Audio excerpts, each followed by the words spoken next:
ওই আবু জার গাফারি হি এক পা দুই পা করে বাবা গ্রামের দিকে বেরিয়ে গেল। যেমনই বেরিয়ে গেছেন বন্ধুরা, খবর নিয়ে দেখা গেল বাবা গো ওই ব্যক্তির দুনিয়াতে কেউ ছিল না। বাবা গো দেখা গেল ওই ব্যক্তির একজন বয়স্ক মা চলতে পারে না। বাবা গো বিছানায় শুয়ে আছে। ওই সব জিজ্ঞাসা করছেন মা দেরি করো না, তাড়াতাড়ি চলো। বললো কোথায়?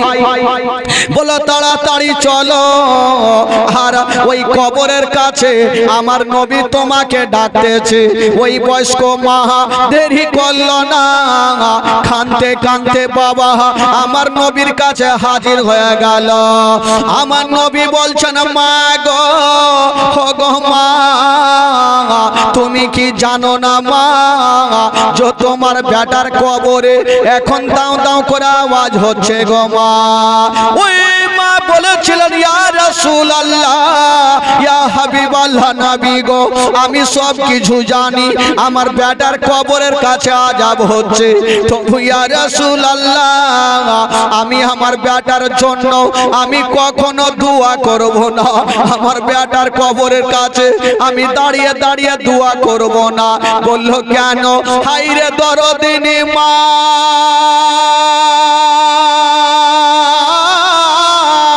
কাঁদতে কাঁদতে বলছেন নবী গো আমার বেটা আমাকে অনেক অত্যাচার করেছে, আমাকে আমার বেটা অনেক গালি দিয়েছে, আমার পায়ে রশি দিয়া আমাকে ঘরের মধ্যে বেঁধে রেখেছিল, আমার বেটা আমার হাতে রশি বেঁধে দিয়া আমাকে চাবুকের উপরে চাবুক চালিয়েছে। ও যুবক বন্ধুরা, যারা মাকে কষ্ট দেয় গো তারা ঘটনা শোনান বাবা, ঈমান তাজা হয়ে যাবে। বলছেন মা গো বেরাদার বন্ধুগণ বাবা, ও গো মা ওই দরদিনী মা যেন বলতে আরম্ভ করে দিয়েছেন ইয়া রাসূলুল্লাহ, ইয়া হাবিবাল্লাহ, নবী গো আমার ছেলের কাছে আমি দোয়া করব না। বলল কেন?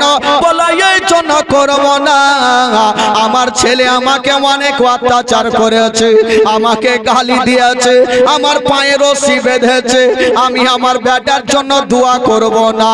তবে ইয়া রাসূলুল্লাহ, ইয়া হাবিবাল্লাহ, নবী গো যখন আমার ছেলে আমাকে অত্যাচার করে মারামারি করত, আমি আল্লাহর কাছে হাত তুলেছিলাম, আল্লাহ ও গো রব্বুল আলামিন, আমি যে সন্তানকে 9 মাস 10 দিন ধরে গর্ভে রেখেছি, যাও তোমরা তাড়াতাড়ি যাও, পীর সাহেব ঢুকা ঢুকা অবস্থা, হেঁটে যাও, এখানে আছে ওরা, তাড়াতাড়ি যাও, চলে এসেছে পীর সাহেব। বেরাদার বন্ধুগণ বাবা, ওই দরদিনী মা আল্লাহর কাছে দোয়া করেছিলেন, আল্লাহ আমার ছেলে আমাকে কষ্ট দিয়েছে, আমাকে আমার পায়ে রশি বেঁধেছে, আমার হাতে রশি বেঁধেছে, আল্লাহ গো আমার ছেলের তুমি মরণ নিয়ে নাও। যেমনই আমি দোয়া করেছিলাম আমার দোয়া আল্লাহর দরবারে কবুল হয়েছিল, সঙ্গে সঙ্গে আমার ছেলের মৃত্যু ঘটেছিল। যেই সময়তে আমার বেটাকে খাটলাতে করে নিয়ে যাচ্ছিল, আমি মা আল্লাহর কাছে দোয়া করেছিলাম, আল্লাহ আজকে আমার ছেলের মরণ হয়েছে, আল্লাহ গো আমার ছেলের কবরে যেন আযাব হয়, আমার ছেলের কবরের আযাব যেন বন্ধ না হয়। বাবা গো বলছেন নবী গো আমি দোয়া করেছিলাম আমার বেটার কবরে আযাব বন্ধ হবে না। আমার নবী বলছেন মা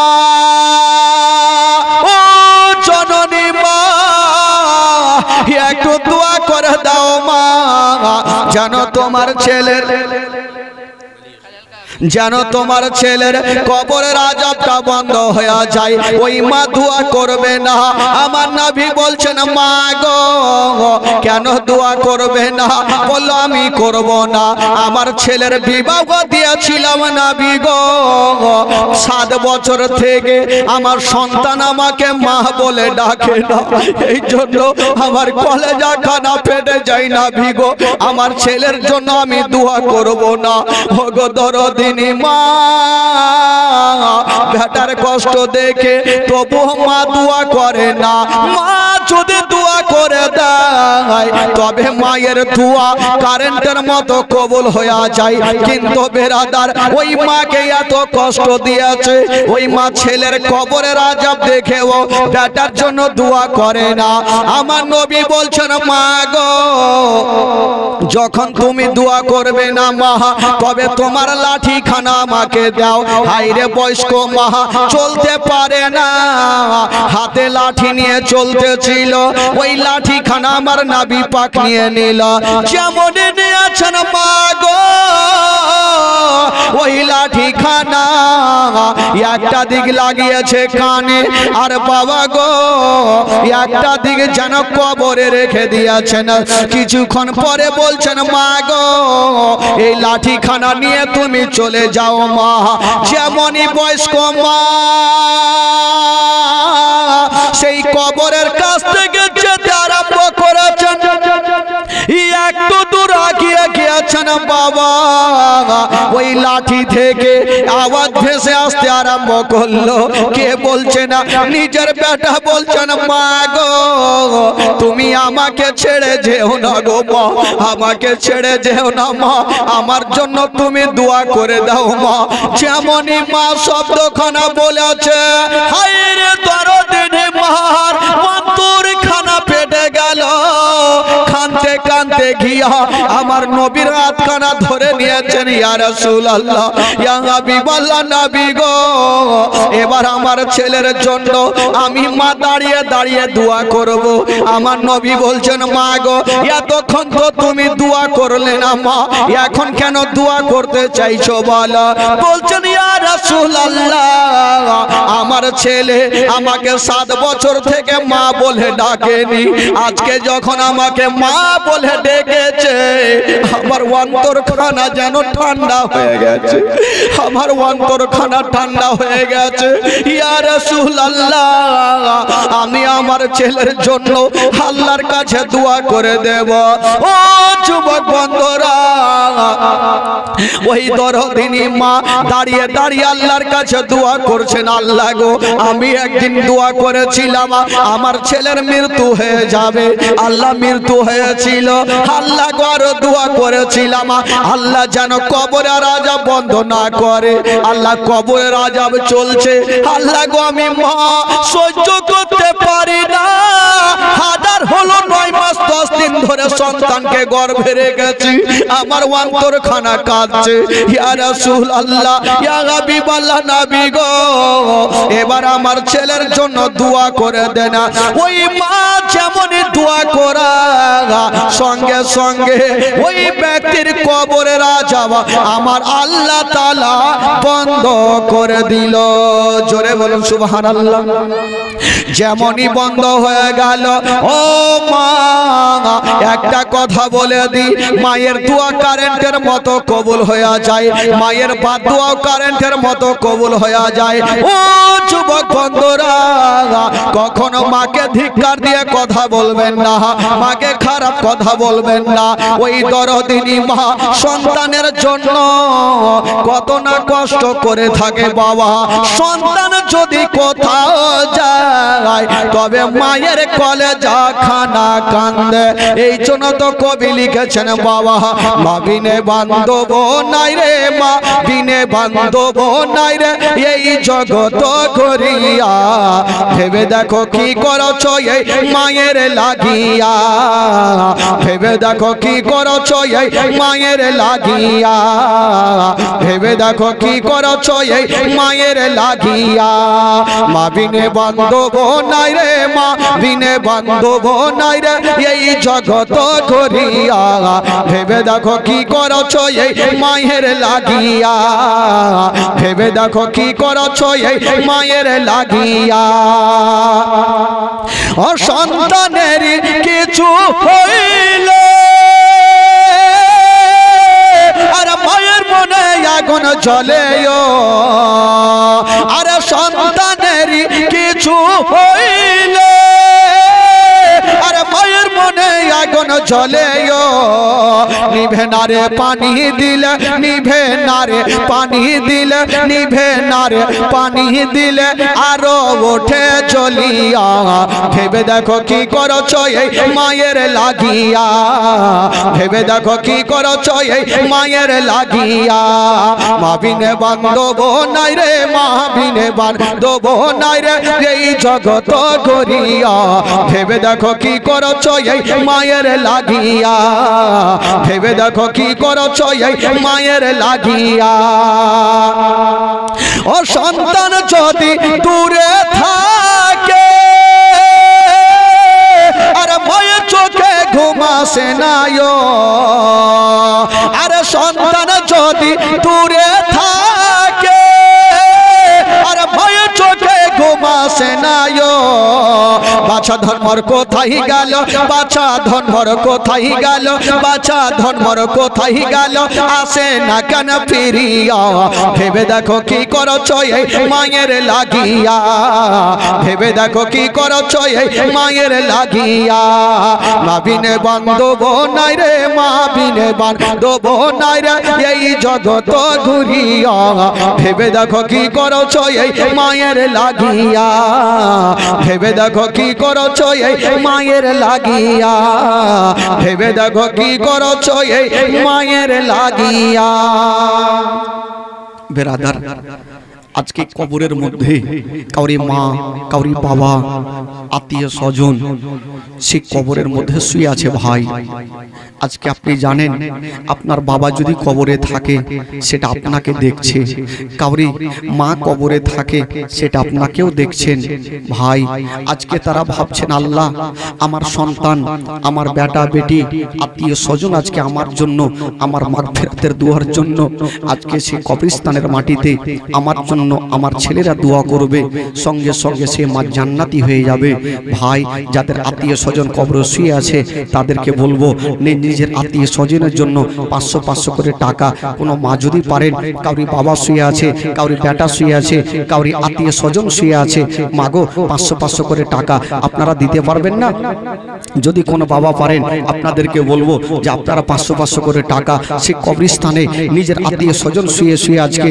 বাবা গো তারা দেখছেন যে আমার সন্তান আমার ছেলে মেয়েরা আত্মীয় স্বজনেরা আজকে সে কবরস্থানের মাটিতে এসে আজকে জালসার মাহফিলে বসে আছে তাদের জন্য আপনারা আজকে মন খুলে প্রাণ খুলে একটু দান করবেন না তারা জান্নাতি হয়ে যাবে হে মা 500 করে টাকা যদি মাগো পারেন একটু চটচট করে আপনারা নিজের আত্মীয় স্বজনের জন্য একটু তাড়াতাড়ি করে দিয়ে যাবেন আপনাদের মধ্যে কেউ যদি 500 করে টাকা পারেন বাবা চাচা তাহলে আপনারা নিয়ে আসবেন সবাই দিবেন কেউ খালি হাতে যাবেন না আজকে জানি নিজের আত্মীয় স্বজন কবরের মধ্যে শুয়ে আছেন আর তারা বলছেন আমার আত্মীয় স্বজনেরা দান করবে যদি পারেন ওয়ালাইকুম সালাম এই যে 500 টাকা সুবহানাল্লাহ মাশাআল্লাহ এই যে শ্বশুরের নামে 500 টাকা দিয়েছে এই যে 20 টাকা সুবহানাল্লাহ কাউরি শাশুড়ি শ্বশুর কাউরি বাবা মা কবরে শুয়ে আছে একটু তাড়াতাড়ি করে আপনারা দেরি করবেন না বেশি করে দেবেন 500 করে টাকা সবাই দেবেন ইনশাআল্লাহুল আজিজ আপনারা মন খুলে প্রাণ খুলে নিয়ে আসেন তাড়াতাড়ি করেন সময় নষ্ট করবেন না ওইদিকে মা বোনেরা বসে আছেন আপনাদের আত্মীয় স্বজন যে কবরে শুয়ে যায়নি মাগো আজকে আল্লাহর ওলি একজন পীর সাহেব আল্লাহর ওলি এই পবিত্র সভাতে দোয়া করবে খোদার কসম আজকে আল্লাহর ওলির দোয়াতে আমরা সকলে শামিল হব আপনারা চটচট করে দেরি না করে একটু তাড়াতাড়ি করে 500 করে টাকা চেয়েছি আপনাদের মধ্যে যদি কেউ 500 টাকা দিতে পারেন যদি আজকে না থাকেন আপনারা লেখান পরে দেবেন 500 করে টাকা যদি না থাকে আপনারা লেখান পরে দেবেন আমার বাপনেরা আর মা বোনদেরকে বলবো যে আপনারা যদি কেউ না নিয়ে আসেন টাকা, আপনারা যদি কেউ টাকা না নিয়ে আসেন তবে 500 করে টাকা আপনারা লেখান তো দেখি, একটু মন খুলে প্রাণ খুলে মাগো আপনারা লেখান, 500 করে টাকা লেখাবেন, বেশি লাগবে না মাগো, 500 করে টাকা লেখান। ইনশাআল্লাহুল আজিজ এই কবরের মধ্যে যারা দান করবে সুবহানাল্লাহ, আত্মীয় স্বজন সবারই শুয়ে আছে ভাই, সে কবরের মধ্যে আজকে তারা নিজের সন্তানকে দেখছে, নিজের বেটা বেটিকে সবাই দেখছেন, আজকে 500 করে টাকা একটু সবাই নিয়ে আসবেন।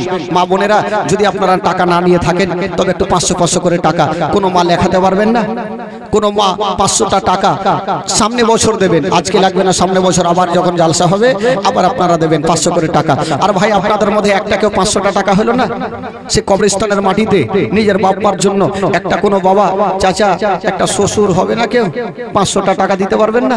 এই যে একটা শ্বশুর দিয়েছেন সুবহানাল্লাহ, আরে দিবে না কেন, সবাই দিবে। আর ওইদিকে যারা বাহিরে শ্বশুর গালা আছে টাকলা মাকলা শ্বশুর, একটু চলে আসেন শ্বশুরজি, টাকা লাগবে সবাইকে দিতে হবে। এই যে একজন সুবহানাল্লাহ 500 টাকা, এই তো 100 টাকা সুবহানাল্লাহ নিয়ে আসেন, সবাই নিয়ে আসেন, সবাই নিয়ে আসেন, 500 করে টাকা নিয়ে আসেন। না থাকে লিখে দেন, পরে দেবেন, না থাকে মা বোনেরাকে বলবো যে যদি কেউ না দিয়ে আসেন যে টাকা ভুলে গেছি বাক্সা থেকে খুলিনি, লক্ষ্মীর ভান্ডারের টাকা নিয়ে আসেনি তো পরে দিয়ে দিবেন, চিন্তা নাই। লক্ষ্মীর ভান্ডারের পাশে 1 মাসের টাকা দিলে কি হবে? হ্যাঁ, মমতা খালা দিয়েছে 500 করে টাকা দিয়ে দেন তাড়াতাড়ি করে। এই তো টাকা দেখেন না কত টাকা আসলো, আরো টাকা আছে সব আসলে বাইন ধরে গেছে, নিয়ে আসেন, খুলে নিয়ে আসেন, দেরি করিয়েন না। আচ্ছা 500 টাকা লিখবো, এই যে হুজুর 500 টাকা লেখান। সুবহানাল্লাহ, আর কেউ 500 টাকা লেখাবেন না? এই যে আর 500 টাকা, এই যে শ্বশুর, এই যে 500 টাকার একটা লেখান ওখানে। আচ্ছা আপনাদের মধ্যে আর 500টা টাকা খালা কেউ হবেন সামনে বছর? এই যে দেখেন দুটা হাত তুলেছে হুজুর, হুজুর ওইদিকে দেখেন, পরে লিখেন দেখেন, এই হাত তুললেন, দেখেন দেখেন দেখেন, একটা আর এখানে একটা, দুটা 500 করে টাকা সুবহানাল্লাহ। আর মা বোনদেরকে বলবো আজকে খালি হাতে কেউ যেতে হবে না, আরে খাওয়া দিয়ে যান, একটু পরে তো খিচড়ি আছে, চিন্তা নেই, রান্না চলছে, টাইনে টুইনে খিচড়ি হবে আজকে। আচ্ছা 500 করে দুইজন হইলো, মান্নটোলার মাটিতে আর কেউ নাই 500 করে টাকা গো। হ্যাঁ, আজকে লাগবে না, একটা বছর সময় দেব, কিন্তু কবরস্থানের জন্য, কবরস্থানের মাটিতে যারা শুয়ে আছে তাদের জন্য, আত্মীয় স্বজনের জন্য আর 500 করে টাকা দিতে পারবেন না? সুবহানাল্লাহ মাশাআল্লাহ, 500 করে টাকা যদি পারেন, যদি বাইরে থেকে যারা আছেন ভাই আপনারা রান্না করছেন, আপনারা যদি মনে করেন যে দান করব, আপনারা একটু তাড়াতাড়ি করে লেখান। মা বোনদেরকে বলবো যে আপনারা 500 করে টাকা লিখিয়ে যান, এখানে আসেন তো তাহলে নামটাও সুবিধা হবে, শুনতে সুবিধা হবে, এখানে নামটা বলতে পারেন, একটু চলে আসেন তো নামটা লিখিয়ে যান, লেখান, এখানে লেখান। মোটামুটি 500টা মাকে লাগবে লেখাইতে হবে, 500 করে টাকা। 1 মাসের টাকা দিলে কিছু হবে না, সামনে মাসে টাকা ঢুকবে, মমতা খালা টাকা দিয়ে চলে আসবেন, দিয়ে দিবেন সুবহানাল্লাহ। আর ওইদিকে না, এ খালা একটু চলে আসেন, খালাগে মাগে সোনাগে কই জাগে, এই 500 টাকা লেখাইতে কইছে, ওই যে দেখেন, হ্যাঁ ওই যে 500 টাকা লিখতে বলছে, এইও কই যে কার বহু হয় চিনতে পারে না এটা থেকে, রাব্বানি নানি। আচ্ছা সুবহানাল্লাহ। আর এদিক থেকে আমার মা বহিনেরা লেখাইবে, একটু চটচট করে লেখান তো দেখি, দেরি করে না, 500 করে টাকা লেখান। আর কেউ যদি পারেন তবে 1000 টাকা লেখাইতে পারেন সামনে বছরের জন্য। এখন তো ডাইল আর আলু সানা বাকি আছে, ওগুলা তো তুলবই, সামনে বছর লাগবে, যেহেতু খিচড়ি আবার হবে, খিচড়ি আবার করব, প্রত্যেক বছর খিচড়ি হয়, সামনে বছর করব। লেখান লেখান, ওদিকে যান না, যান না, একটু যান না, খাতা নিয়ে যান, একটু খালি বৈশা আছে এখানে, দিবে ওরা লেখার লেখা বৈশা আছে।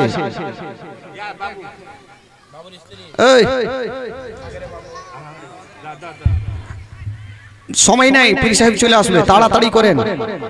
এ কে দিলে? হেরি খুচরা নিতে এলো টাকা, হ্যাঁ ও তো ওখানে টাকা দিবে, দান করবে, হাত তুলেছে। আচ্ছা এদিক থেকে একটা 1000 টাকা কেউ লেখান তো খালা, সামনে বছর 1 বছর সময় থাকবে নিজের বাপ মার জন্য। কেউ শাশুড়ি শ্বশুরের নামে 1000 টাকা লেখান তো দেখি, কোন একটা মা আছেন 1000টা টাকা, আজকে লাগবে না, একটা বছর সময় থাকবে, সামনে বছর লাগবে 1000 টাকা লাগবে। হ্যাঁ গাজাল তো হইবে, সারা রাত গাজাল হইবে। পীর সাহেব যখন চলে যাবে তখন আমি শুরু করব। 500 টাকা, সুবহানাল্লাহ। আচ্ছা, সুবহানাল্লাহ। মায়ের নামে দান করেছেন। লে বাবা লে, আর যা লে, যা তাড়াতাড়ি লে আই, দেরি করিস না রে বাবা। ওরে মায়ের কান্দন ও যাবত জীব, ওরে 2-4 মাস বোনের কান্দন রে, ওরে ঘরের পরিবারের কান্দন কয়েক দিন পর থাকে না। দুঃখের দরদি আমার জনম দক্ষী মা, গর্ভধারিণী মা, জনম দক্ষিণী মা। দুঃখের দরদি আমার জনম দক্ষী মা, গর্ভধারিণী মা, জনম দক্ষিণী মা। দুঃখের দরদি আমার জনম দক্ষী মা। ওরে মা দক্ষিণী রুয়া ভাগে দে, আরে সন্তানের নয়ন মণি গো। ওরে আমার রাব্বুল কমিশন 500 টাকা দিলে হবে, 1000 টাকা লাগবে। আমার কমিশন শ্বশুর 500 টাকা দিয়েছে, 1000 টাকা নিতে হবে। লেখান 1000 টাকা লেখান না, যা ঝগড়া করবো মায়ের পিঠ আমরা পরে জামাই শ্বশুর করে নিব। হ্যাঁ, আর শ্বশুর গেল নেই, শাশুড়ি তো সবাই আছে। আচ্ছা কোন একটা শাশুড়ি দে না 1000 টাকা। হ্যাঁ, একটা কোনো শাশুড়ি নাই 1000 টাকা দিবে। 10 মাস 10 দিন মায়ের গর্ভে দিছে ঠাই, আর রক্ত মাংস খাইয়া মায়ের ভবে আইলাম ভাই। ভূমিষ্ঠ হইয়া আমি উঠিলাম কান্দিয়া, আর শান্ত করিল মায়ের বুকের দুগ্ধ দিয়া। আরে 10 মাস 10 দিন মায়ের গর্ভে দিছে ঠাই, আর রক্ত মাংস খাইয়া মায়ের ভবে আইলাম ভাই। ভূমিষ্ঠ হইয়া আমি উঠিলাম কান্দিয়া, আর শান্ত করিল মায়ের বুকের দুগ্ধ দিয়া। আর মায়ের প্রসবের কালে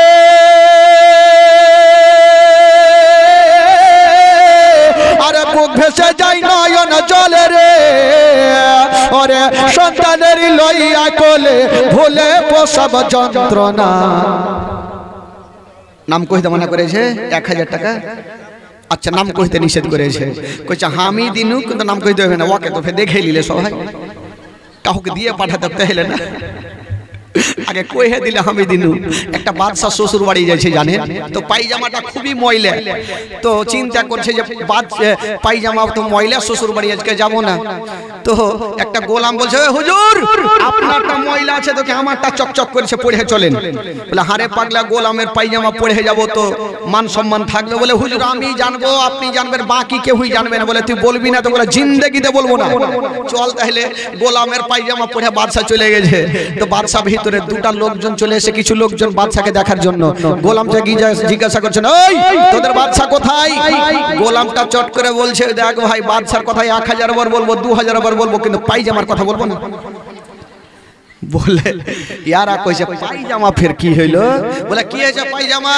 বলে বাদশা যেটা পায়জামা পরেছে ওইটা আমারই।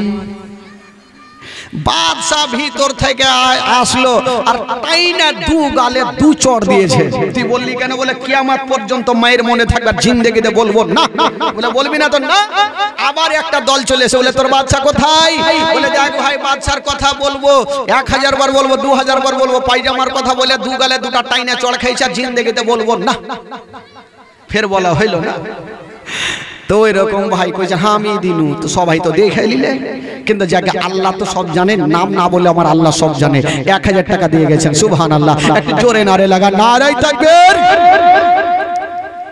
তোরা কি রাতে রে শুইতে গেছি? হ্যাঁ, নারায়ে তাকবীর, নারায়ে রিসালাত। 1000 টাকার দাতা। আর আমার কমিশন শ্বশুর 1000 টাকা দিয়েছেন, সুবহানাল্লাহ। 2000 টাকা হলো দুটা থেকে, আর কোনো আর একটা 1000 টাকা দিবে না খালা, সামনে বছর দিয়েন, 1 বছর মনে থাকবে, না হলে সামনে বছরের জন্য 25 কেজি চাইল একটা দেন তো খালা। এই যে 200 টাকা।